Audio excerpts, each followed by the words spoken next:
L'épître de Paul aux Romains, chapitre 11. Je dis donc, Dieu a-t-il rejeté son peuple? Loin de là, car moi aussi je suis israélite, de la postérité d'Abraham, de la tribu de Benjamin.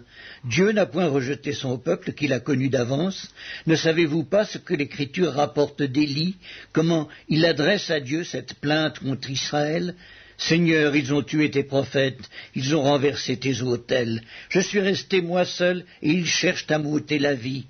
Mais quelle réponse Dieu lui fait-il? Je me suis réservé 7000 hommes qui n'ont point fléchi le genou devant Baal. De même aussi, dans le temps présent, il y a un reste, selon l'élection de la grâce. Or, si c'est par grâce, ce n'est plus par les œuvres. Autrement, la grâce n'est plus une grâce. Et si c'est par les œuvres, ce n'est plus une grâce. Autrement, l'œuvre n'est plus une œuvre. Quoi donc?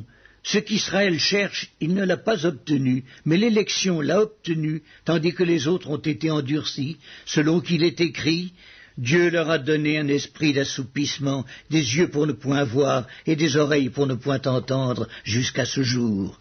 Et David dit, que leur table soit pour eux un piège, un filet, une occasion de chute et une rétribution, que leurs yeux soient obscurcis pour ne point voir, et tiens leur dos continuellement courbé. Je dis donc, est-ce pour tomber qu'ils ont bronché? Loin de là. Mais par leur chute, le salut est devenu accessible aux païens, afin qu'ils fussent excités à la jalousie. Or, si leur chute a été la richesse du monde, et leur amoindrissement la richesse des païens, combien plus en sera-t-il ainsi quand ils se convertiront tous? Je vous le dis à vous, païens, en tant que je suis apôtre des païens, je glorifie mon ministère, afin, s'il est possible, d'exciter la jalousie de ceux de ma race et d'en sauver quelques-uns.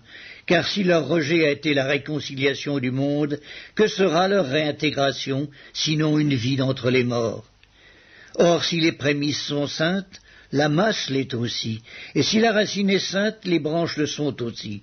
Mais si quelques-unes des branches ont été retranchées, et si toi, qui étais un olivier sauvage, tu as été hanté à leur place et rendu participant de la racine et de la graisse de l'olivier, ne te glorifie pas aux dépens de ces branches.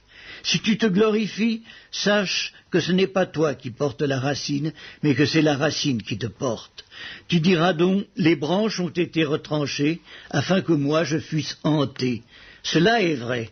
Elles ont été retranchées pour cause d'incrédulité, et toi, tu subsistes par la foi. Ne t'abandonne pas à l'orgueil, mais crains. Car si Dieu n'a pas épargné les branches naturelles, il ne t'épargnera pas non plus. Considère donc la bonté et la sévérité de Dieu, sévérité envers ceux qui sont tombés, et bonté de Dieu envers toi, si tu demeures ferme dans cette bonté. Autrement, tu seras aussi retranché. Eux de même, s'ils ne persistent pas dans l'incrédulité, ils seront hantés, car Dieu est puissant pour les hanter de nouveau.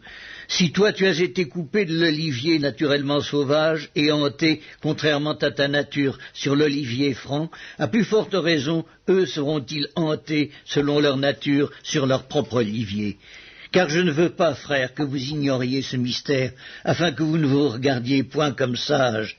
C'est qu'une partie d'Israël est tombée dans l'endurcissement jusqu'à ce que la totalité des païens soit entrée. Et ainsi tout Israël sera sauvé, selon qu'il est écrit, le libérateur viendra de Sion et il détournera de Jacob les impiétés, et ce sera mon alliance avec eux lorsque j'ôterai leurs péchés.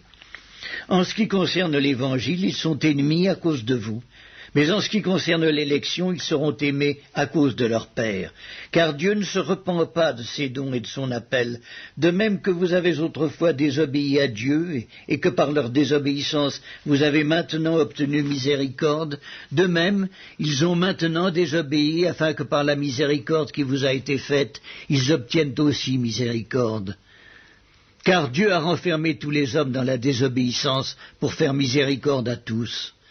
Ô profondeur de la richesse, de la sagesse et de la science de Dieu, que ses jugements sont insondables et ses voies incompréhensibles. Car qui a connu la pensée du Seigneur, ou qui a été son conseiller?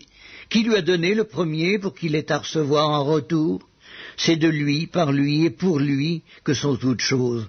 À lui la gloire dans tous les siècles. Amen.